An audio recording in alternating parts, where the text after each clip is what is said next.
Hello, fifth grade, and welcome to the fourth math lesson this week. Open up your packet to the fourth page. It says 5.7 homework at the top.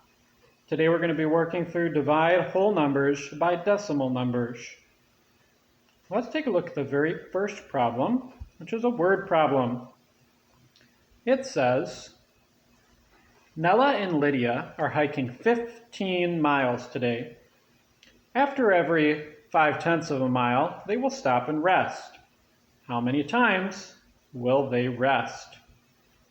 All right, well, whenever we solve a word problem, we got to ask ourselves, what are the numbers involved?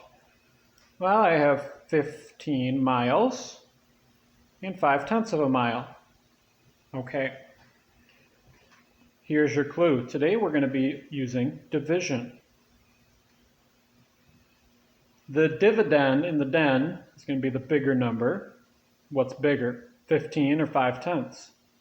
What's bigger, $15 or 50 cents? You got it, 15. So that means 5/10 is the divisor. That goes out here. All right.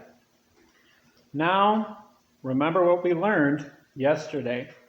If my divisor is a decimal number, I'm going to need to make it a whole number. And I can do that by moving the decimal point. But remember, where's the decimal point on a whole number? It's right there, directly to the right of the last number. All right. Let's take this decimal point and move it one place to the right to turn that 5/10 into a 5 wholes. And if I do that to the outside, I got to do that to the inside, one place to the right. And now I have an empty space. And what do I fill in the empty space with? A 0. Let's take our eraser and let's erase the old decimal point and the numbers, or not the numbers, the arrows. There we go. And let's get rid of the number out front, because remember, if a 0 is in front of a number, but not behind the decimal point, I can get rid of it, which means I need to keep this other 0 in the dividend. All right. Now, let's do some division. Can 5 fit inside a 1? Nope. Can 5 fit inside a 15? Yes. How many times? 3 times. Divide, multiply, subtract, and bring down. 3 times 5 is 15. 15 subtract 15 is 0. Divide, multiply, subtract, and bring down. That's 0. What's 0 divided by 5? 0 divided by 5 is 0. So I've got 0, 3, 0. And remember, the zeros to the left of a number are important. The zeros to the right of a number are important. The zeros to the left are only important if there's a decimal point. Since there's not, I can write my answer as simply 30. 30 what?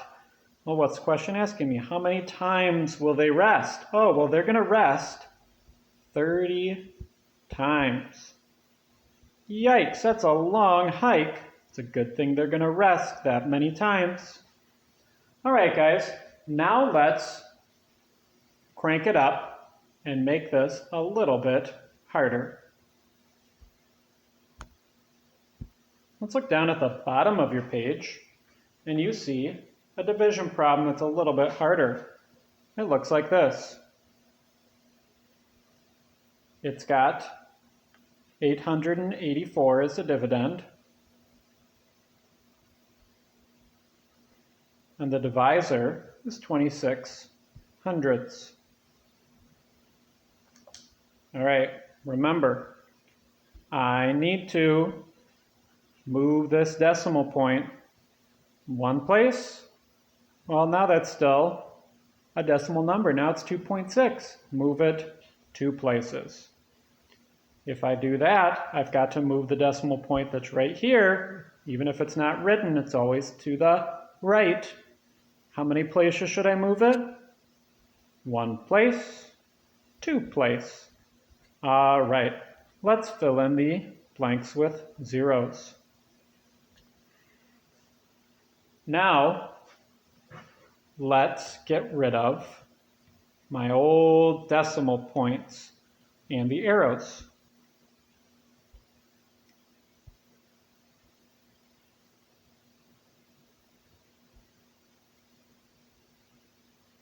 In 0.26, I can just say it's 26 now that the decimal point's gone. So now I have 26 into 88,400. Whoa! Can 26 fit inside of 8? Nope. Can it fit inside of 88? Yes. How many times? Let's do a little guess and check down at the bottom. 26. I know 26 is pretty close to 25, and I can count up by 25s pretty easy. 25, 50, 75, 100. I know there's 4 25s and 100. That's too many. I need 88. So let's try 3, because 4 is going to be too big. Let's do the two-step multiplication with me. 3 times 6 is 18. Write the 8, carry the 1. 3 times 2 is 6. Plus 1 is 7. I have 78. Is that smaller than 88? You bet. So let's write 3 in my quotient, 78 over here. Now I'm going to erase this line. I'm going to erase my two-step multiplication. Remember, if you're working on line paper, you don't need to erase it. But since I'm on a whiteboard, I will. And now say it with me. Divide, multiply, subtract. 8 subtract 8 is 0. 8 subtract 7 is 1. Say it with me. Divide, multiply, subtract, and bring down the 4. 104. Can 26 fit inside of 104? Let's try 4 this time. 26 times 4. Say it with me. 4 times 6 is 24. Write the 4, carry the 2. 4 times 2 is 8. Plus 2 is 10.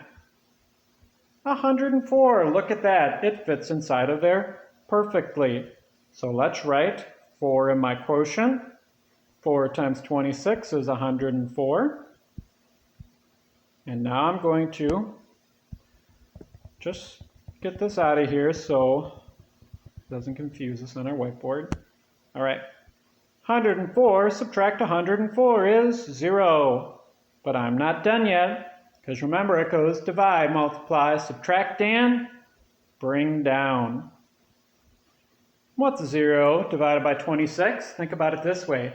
If I had $0 and I wanted to divide it amongst 26 students, how much would each student get? 0, because I don't have any money to divide. Bring down the last number. 0 again. Remember, what's 0 divided by 26? It's still 0. All right, so what did we get as our answer? Well, we got